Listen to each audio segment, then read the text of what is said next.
avant de revenir à hier.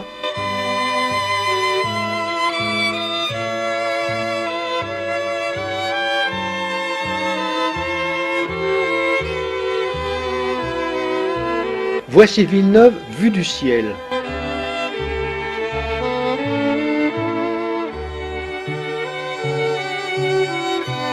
Quand nous redescendrons, le film nous ramènera de quelques années en arrière.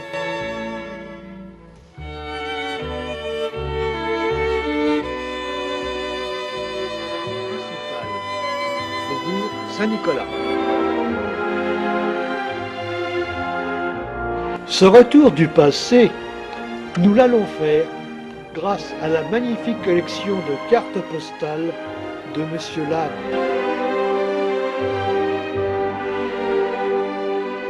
Approche de la porte de Sens.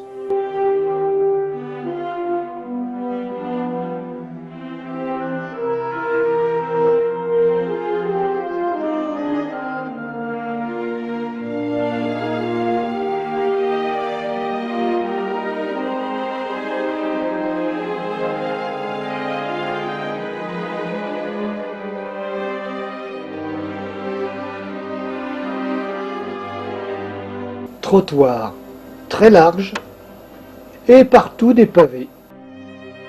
La rue de Valprofonde a toujours été très étroite. Curiosité, les becs de gaz et des fontaines.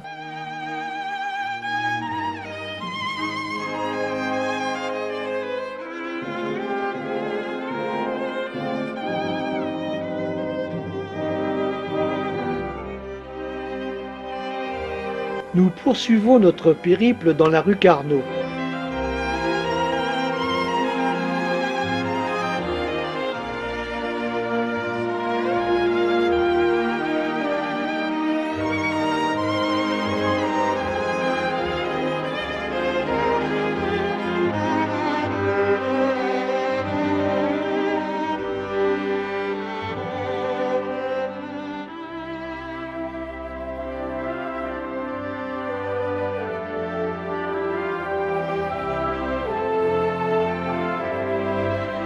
Profitons de cet aperçu de la rue Joubert pour aller faire une incursion dans le faubourg Saint-Laurent.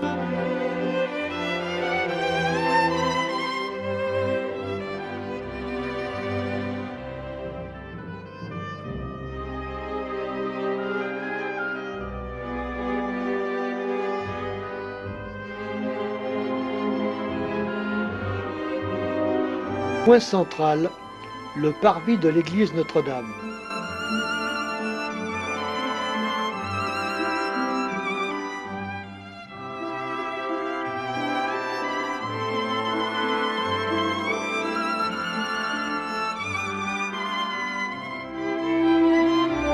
Un angle exceptionnel de l'église Notre-Dame.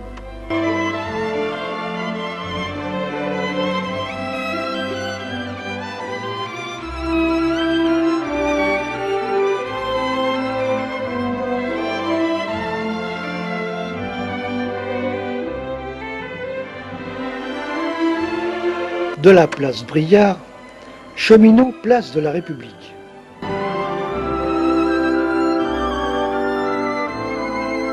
La rue du Puy-d'Amour à contresens. Retour place de la République pour circuler rue du Commerce.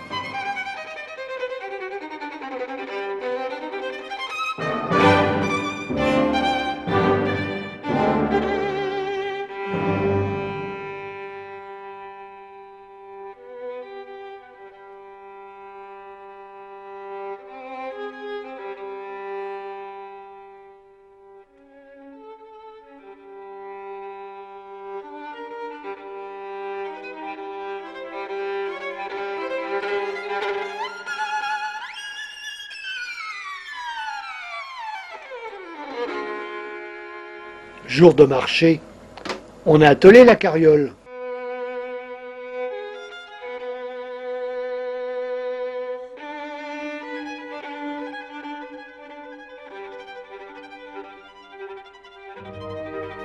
À présent, nous reprenons la rue Carnot côté porte de Joigny.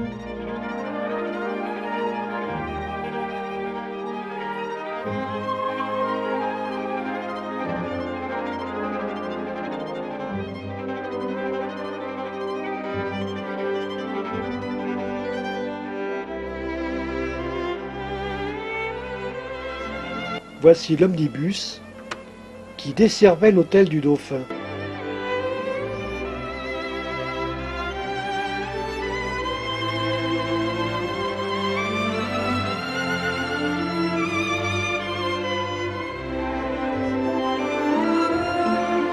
Nous quittons maintenant Villeneuve du côté Saint-Savinien.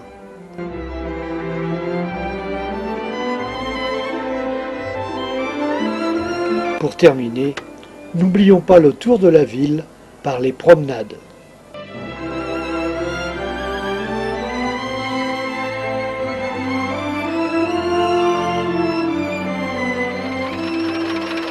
Ancien moteur et vieux taco.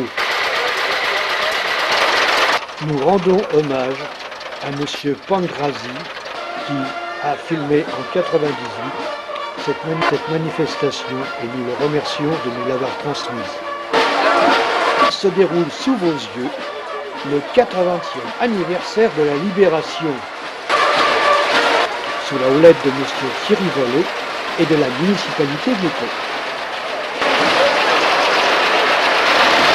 Voici un nouveau camion de pompiers de marque française de la Haye.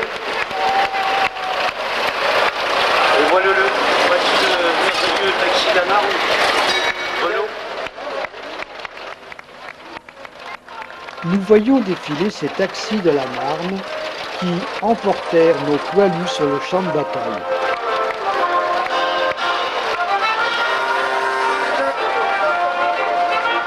Voilà une voiture qui est dans son jus d'époque.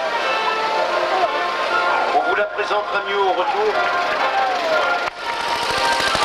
Qui bien sûr a servi aux troupes.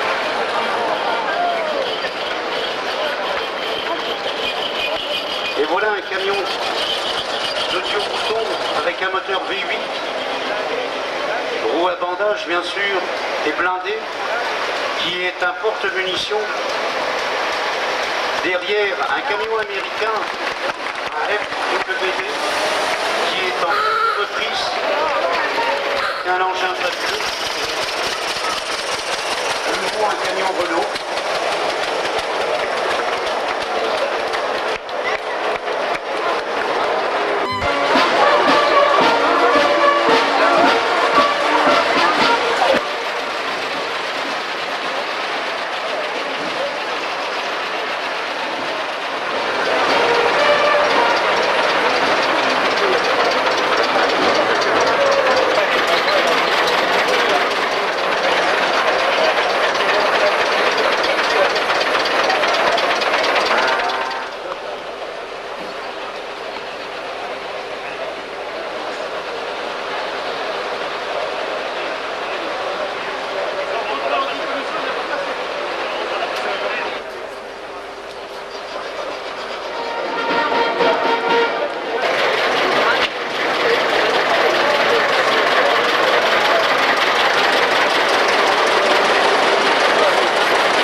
Ces taxis vont aller dans la bataille de la Marne, dont plus de 6000 hommes sur le front de la Marne. Alors on avait réquisitionné bien sûr, donc c'était à peu près la même époque. Oui, Renault fabriquait des véhicules déjà à la chaîne, on trouve une similitude.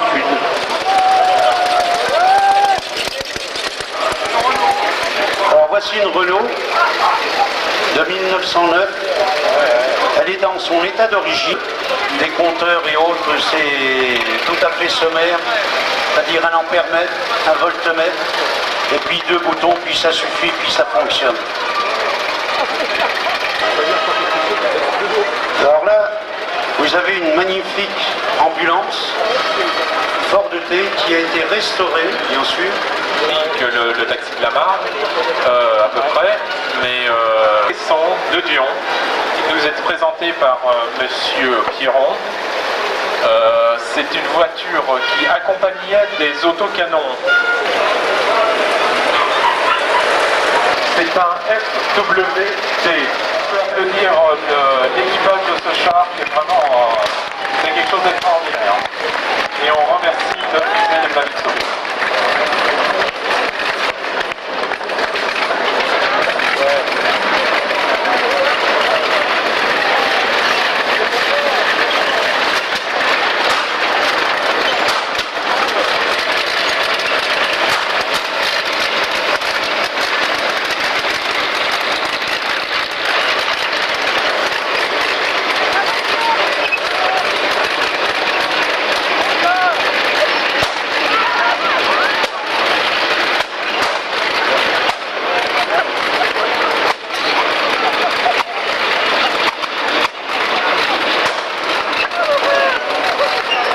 Évidemment, tout le monde aura remarqué qu'aucun de ces véhicules n'a la pastille verte. Pas des associations.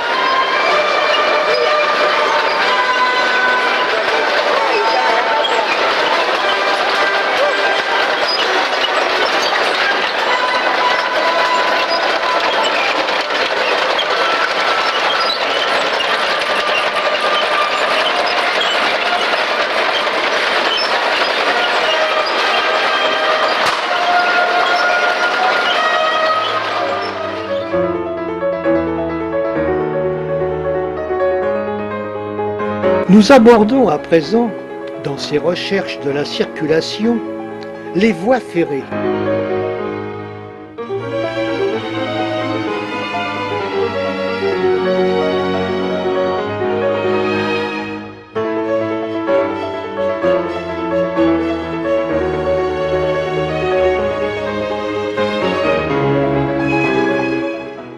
Ce survol des voies ferrées va tout naturellement nous amener aux machines à vapeur.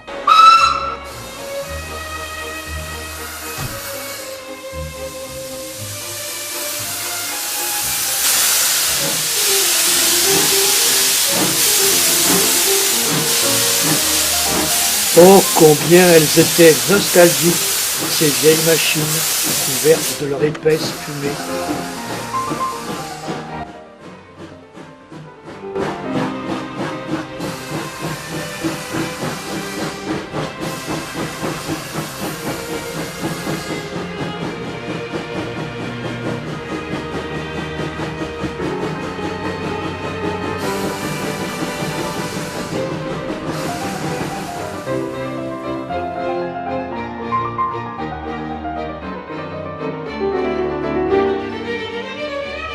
La gare a suivi l'évolution. Voitures à chevaux, automobiles et à un certain moment, un agrandissement. Avant de se voir électrifié en 1950. Planter des caténaires et la circulation des motrices électriques. Des travaux de renouvellement de la voie centrale Sens-Dijon-Paris en gare de Villeneuve-sur-Yonne ont été effectués en février 1995. Ces travaux ont été nécessaires pour pouvoir recevoir le passage des trains à grande vitesse. Ce sont ici les dégarnisseuses.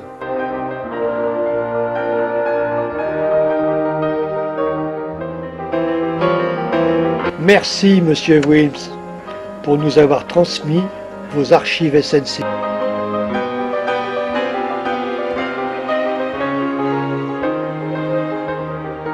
Nous voyons là les wagons récupérant le vieux ballast.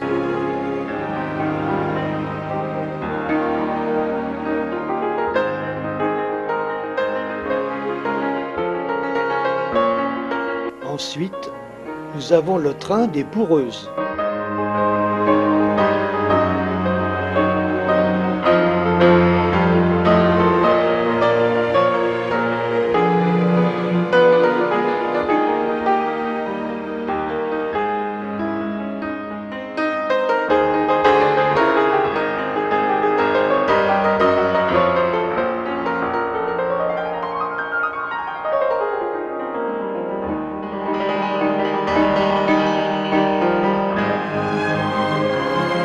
L'écartement des voies est de 1,437 m. Notre gare, à présent, a le plaisir de voir passer le TGV.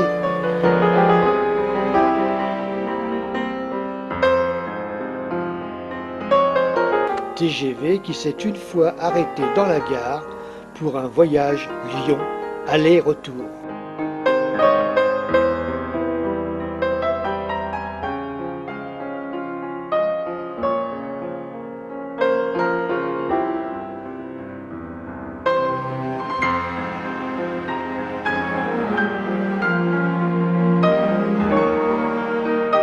Fait divers important.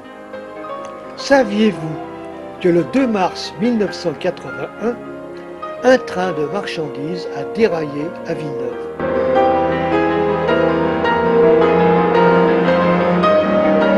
Suite, l'on pense, à une rupture des pneus d'un wagon.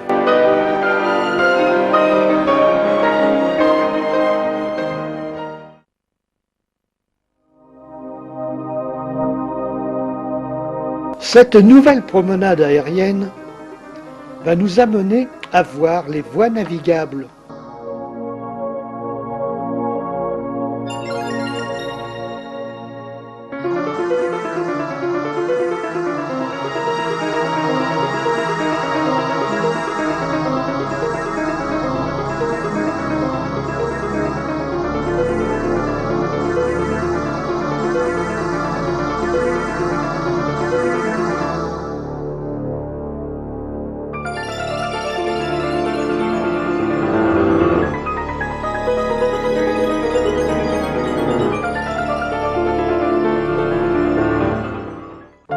La voie navigable, c'est l'eau et toutes ses possibilités. Le transport, les loisirs, sa faune. De tout temps, notre rivière Lyonne a été un atout principal de notre ville. Le port de Plaisance développe le tourisme fluvial.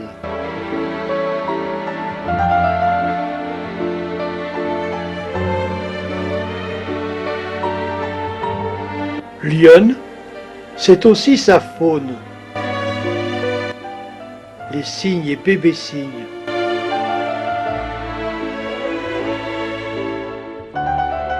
Ces petits canards.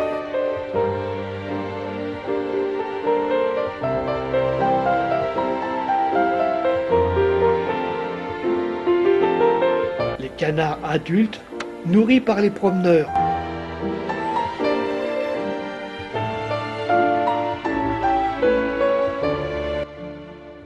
C'est aussi, pour les adeptes de la plage et les adhérents au club de voile.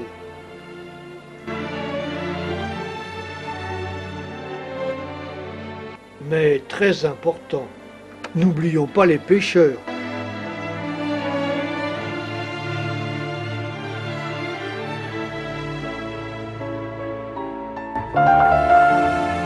De tout temps, Lyon a véhiculé toutes sortes de bateaux.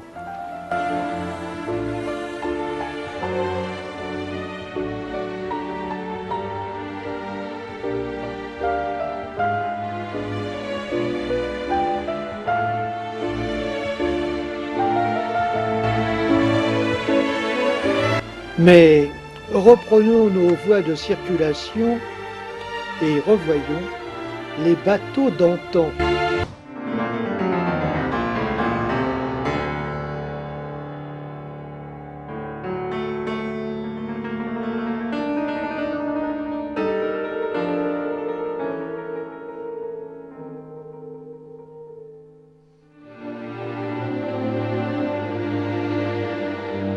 sans oublier les chalands tirés par des mulets.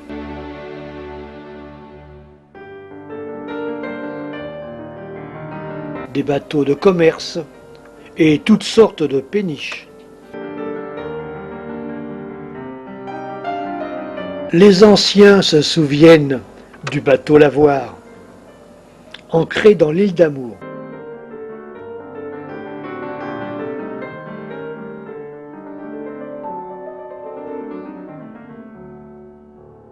Celui-ci ne résista pas aux crues de 1910 et se retrouva complètement éventré au barrage.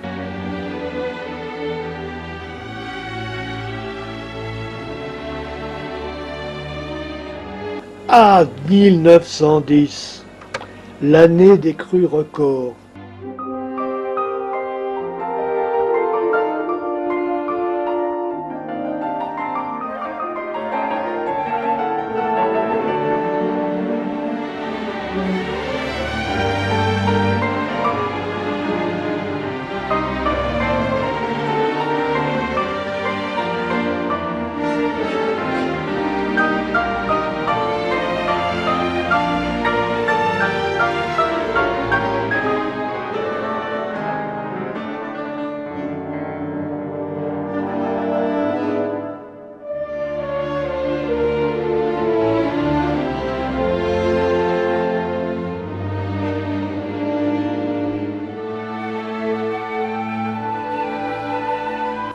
Beaucoup de maisons se sont retrouvées les pieds dans l'eau.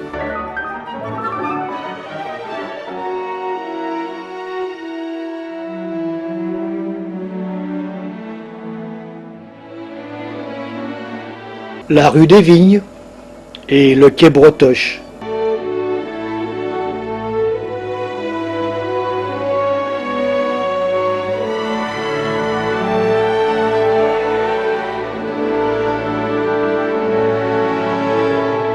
Même situation côté Saint-Laurent.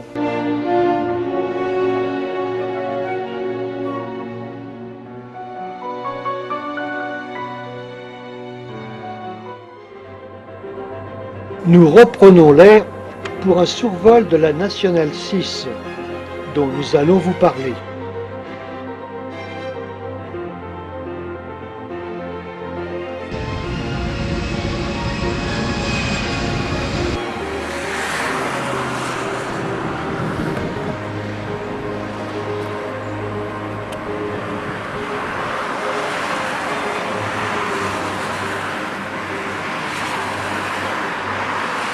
Ah, ce croisement de la route de Beaudemont. Eh oui, ce croisement dangereux a fait des morts. Il était temps que l'on s'en occupe.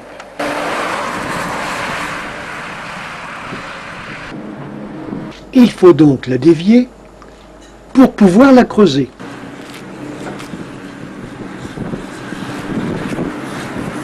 Un pont permettra de faire passer cette route de Beaudemont sous la Nationale 6. Les voies d'accès sont obstruées et on commence à creuser.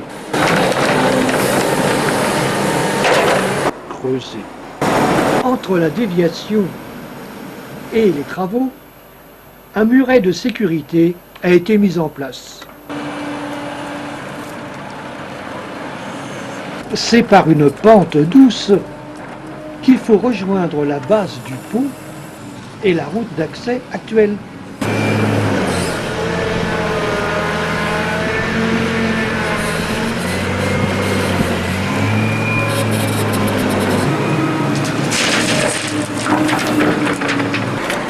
La base des fondations s'agrandit. Que d'engins, quel matériel! Les anciennes bordures de trottoirs sont dégagées.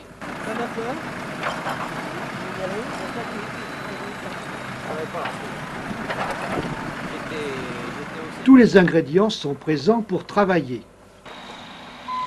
Et voici la rampe d'accès terminée. Arrivons au niveau où le pont va se monter. La base du futur pont est dressée Une grue est arrivée. Il faut envisager la montée des piliers du pont. Ils seront coulés en béton armé entre des banches. Les bétonnières se succèdent, le ciment coule.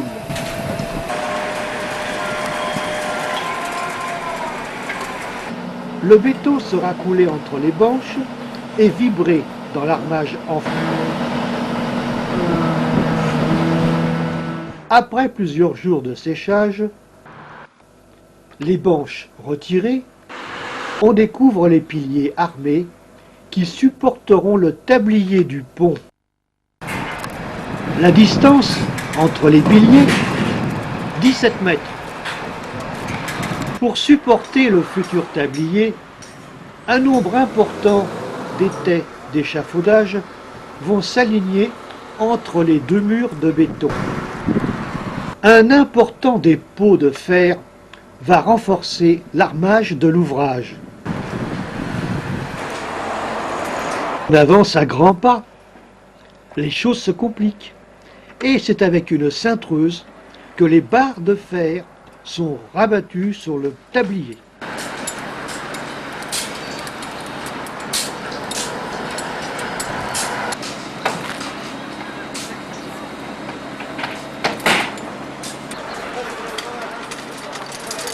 C'est une véritable plateforme en fer qui va armer notre pont. De quoi supporter un Airbus 380. Il ne faut pas oublier l'armage des rambardes.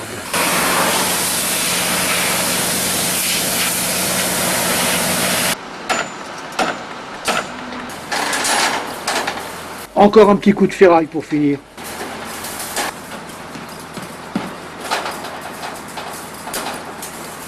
Tout est prêt. Maintenant, on va pouvoir couler le béton. Et ce, avec une machine très astucieusement compliquée.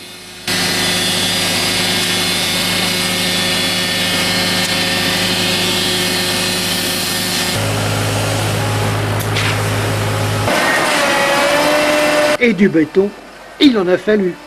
Car tenez-vous bien, cette chape va mesurer 75 cm d'épaisseur. C'est au tour des parapets d'être également décoffrés.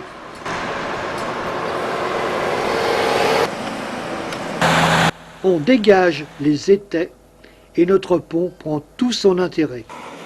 Il faut déjà le dégager de tout ce qui l'encombrait, qui le soutenait en dessous.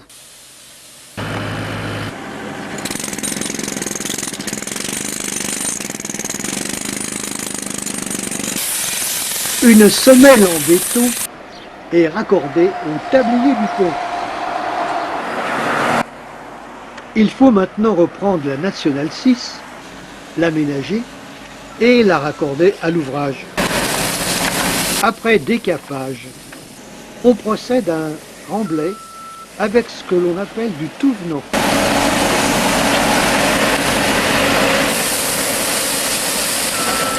La barre du tablier est mise en place dans un beau bleu très soutenu.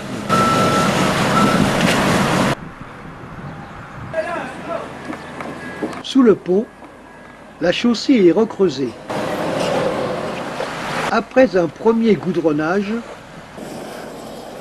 on applique sur le tablier un revêtement à chaud de plastique bitumeux.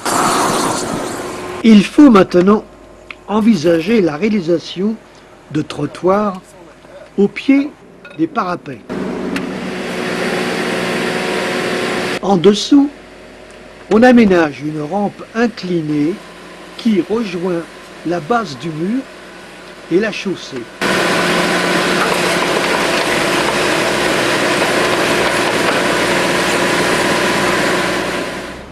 La hauteur totale sera de 4,50 m.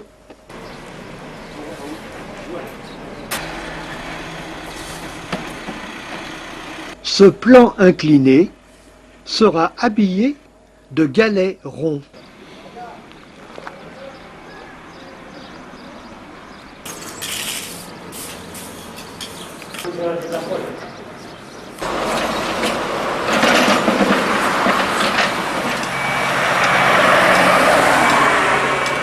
Il est temps maintenant de creuser côté Baudemont. Du côté National 6, ça bouge. Une machine très spéciale décape l'ancien bitume. Il faut repartir sur une base.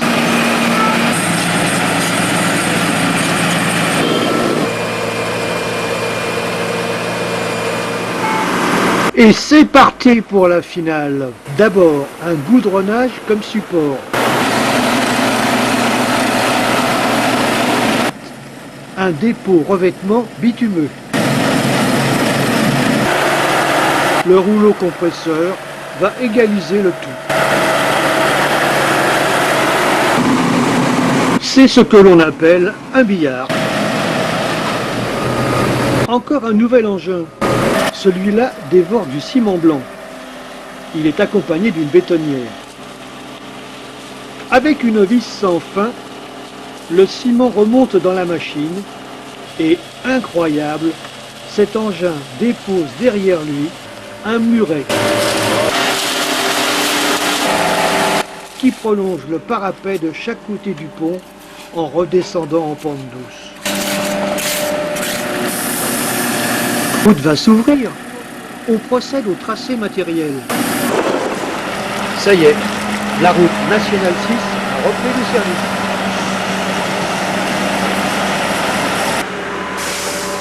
On dégage vite côté Baudemont. Ah, un incident. Un caterpillar prend feu.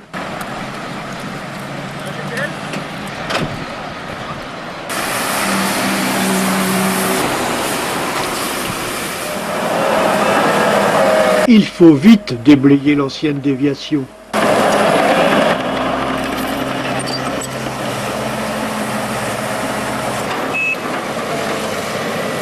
Et voilà, la route de Baudemont est réouverte. Enfin, elle est ouverte, mais il faut quand même l'aménager. Refaire les bordures de trottoir. Refaire le revêtement.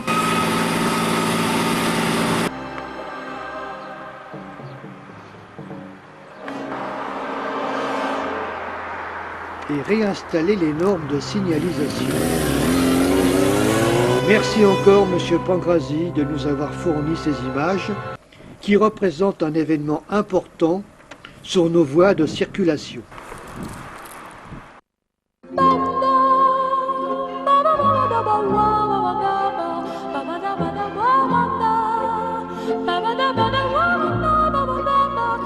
Et nous terminons par ce tour de Villeneuve vu du ciel. Nous commençons par les plans d'eau des sablières de Véron.